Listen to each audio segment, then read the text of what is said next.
नाथ भी, द्वारिका भी, रंगनाथ भी और जगन्नाथ भी।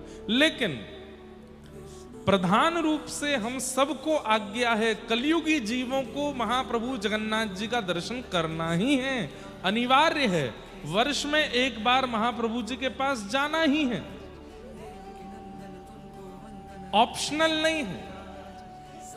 इसमें आपके पास में ऑप्शन नहीं है कि जाएं नहीं जाएं, नहीं जाना ही पड़ेगा। आप यदि कलयुग में जन्मे हो तो महाप्रभु जगन्नाथ जी को साल में एक बार प्रणाम करना पड़ेगा। क्यों?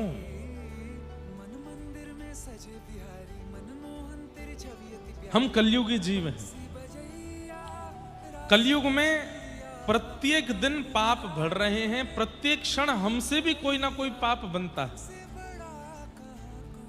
और यदि हम उन पापों में सदा रत रहेंगे तो अपना उद्धार कभी नहीं कर पाएंगे।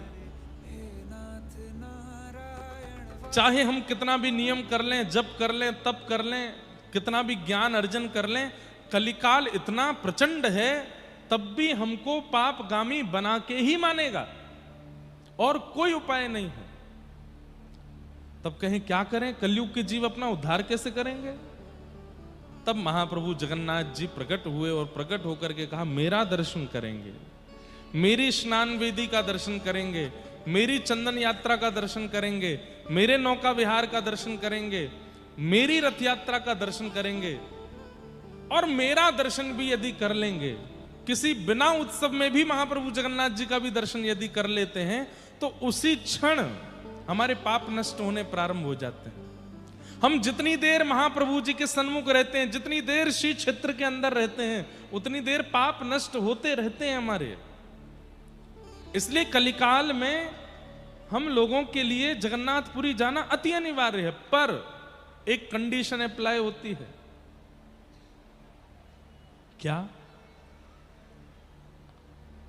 जगन्नाथपुरी जाना है, महाप्रभु जी का दर्शन करना है, लेकिन महाप्रभु जी को देखने के बाद में पूर्ण समर्पण करते हुए ठाकुर जी को वचन देना है कि नाथ, अब तक जो हुआ उन सबको आप नष्ट कर ही रहे हैं अपने दर्शन से, पर मैं वचन देता हूं कि अब दोबारा वह गलतियां नहीं होंगी जो मैंने पूर्व में की हैं।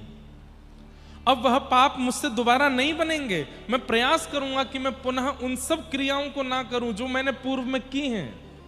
बस आप कृपा करके ये नम रक्ष जगन्नाथ, मेरी रक्षा करो। और आप ठाकुर जी को जैसे ही वचन दे देते हो कि पुनः नहीं करूंगा,